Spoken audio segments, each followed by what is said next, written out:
Hello, students.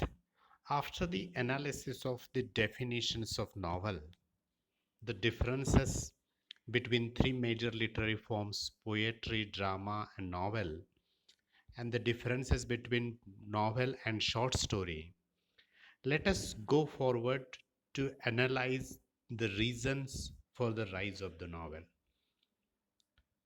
Novel is a literary form which took the birth in 18th century. We know the hierarchy of three major literary forms. The first is poetry, second is drama, and third is novel. पहिल्यांदा असं म्हणतात पोएट्रीचा उदय झाला, त्याच्यानंतर नाटक अस्तित्वात आलं आणि त्याच्यानंतर कादंबरी अस्तित्वात आली. रिझन्स म्हणजे कारण आणि राईज म्हणजे उदय. कादंबरीचा उदय कसा झाला याची कारणं कोणकोणती आहेत हे आपण या लेक्चरमध्ये थोडंसं पाहणार आहोत.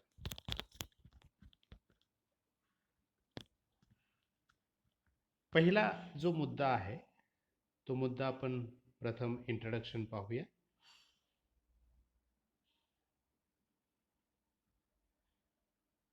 The most important gifts of the 18th century to English literature are the periodical essay and the novel.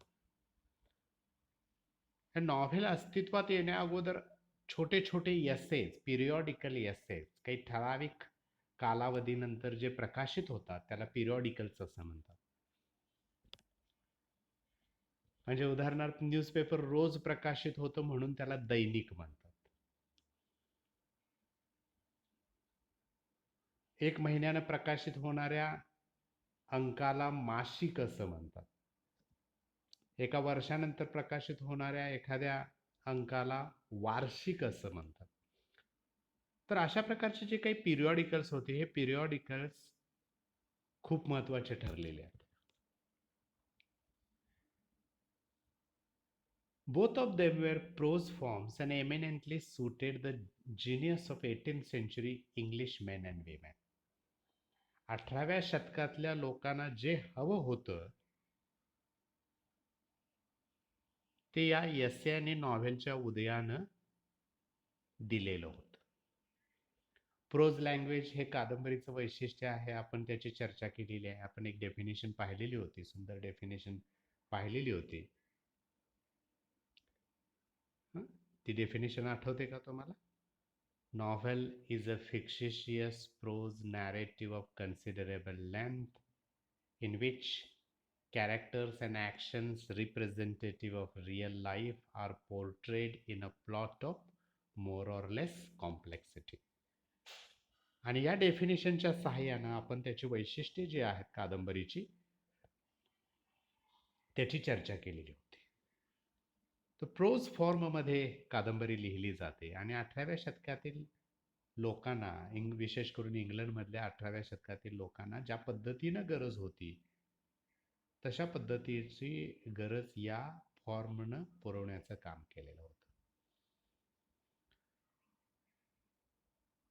The periodical essays and essayists and novelists were both exponents of the same sensibility and culture and worked on the same intellectual, sentimental, and realistic plane with the oft avowed aim of instructing the readers and making them lead a more purposeful and virtuous life.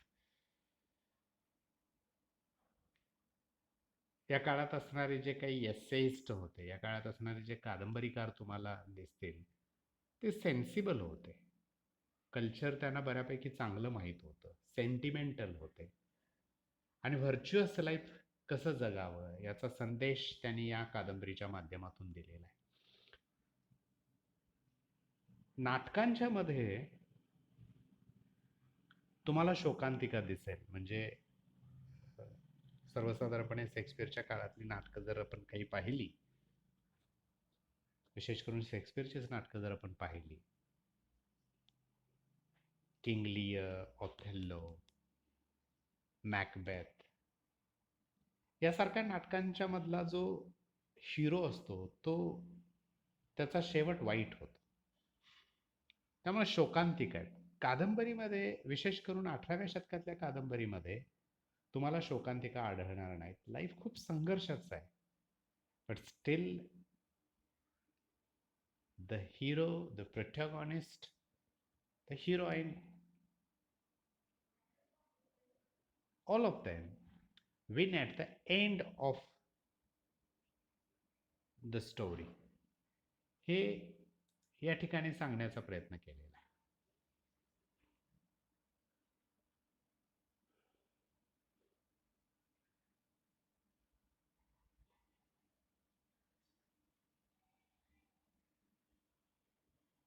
To begin with,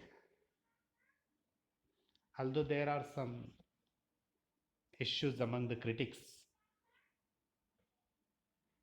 to consider the very first novel in English literature, इंग्रजी साहित्यातली पहिली कादंबरी कोणती याच्याबद्दल समीक्षकांच्या मध्ये वादविवाद आहेत. पण बऱ्याच अंशी असं गृहीत धरलं जातं डॅनियल डेफो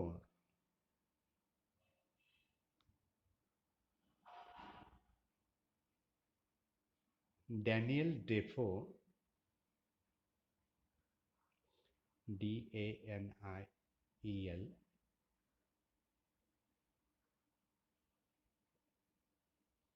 डेफो याला फर्स्ट रेग्युलर नॉव्हेलिस्ट असं म्हणून बरेच समीक्षक संबोधतात. आणि डॅनियल डेफोची पहिली कादंबरी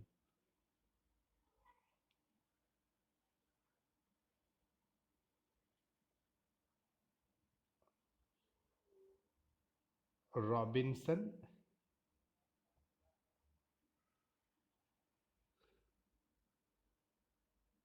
क्रुसो. डॅनियल डेफोची पहिली कादंबरी रॉबिन्सन क्रुसो की जी 1719 ला प्रकाशित झाली. त्या कादंबरीला इंग्रजी साहित्यातील पहिली कादंबरी म्हणून बरेच जण मान्यता देतात. अर्थात सर्वच्या सर्व क्रिटिक्स या गोष्टीला मान्यता देत नाहीत. काही जण असं म्हणतात त्याच्या अगोदर पण कादंबरी अस्तित्वात होती. काही जण तरी असं म्हणतात की चॉसर नावाचा जो कवी आहे इंग्लिशमध्ये, त्या कवीलाच काही जण म्हणतात की he was the first novelist. त्याचं कारण असं की चॉसरच्या कवितांच्या मध्ये कथा आहेत. And where there is a story it is a novel, असं काही समीक्षकांचं मत आहे.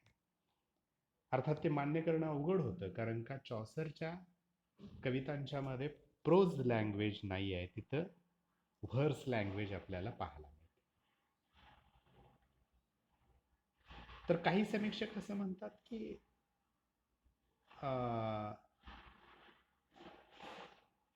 रिचर्डसननं लिहिलेली पमेला नावाची जी कादंबरी आहे ती I think it was in 1740, 1740ला लिहिलेली जी कादंबरी आहे ती कादंबरी पहिली कादंबरी म्हणून काही समीक्षक मान्य करतात. अर्थात एक आपल्याला या ठिकाणी मान्य करावं लागेल, बऱ्याच समीक्षकांचा आधार घेऊन रॉबिन्सन क्रुसो ही डॅनियल डेफोने लिहिलेली पहिली कादंबरी म्हणून मान्य करायला काही हरकत नाही. ओके. तर इंट्रोडक्शनमध्ये आपल्याला हे पाहायचं आहे की एसेइस्ट जे छोटे छोटे निबंधकार, कथाकार, छोटे छोटे पिरियॉडिकल्समध्ये लिहित होते, त्यांचा खूप मोठा बेनिफिट आपल्याला या ठिकाणी या कादंबरीच्या उदयासाठी झालेला आपल्याला पाहायला मिळतो. धन्यवाद. राहिलेला भाग will discuss it in the next lecture.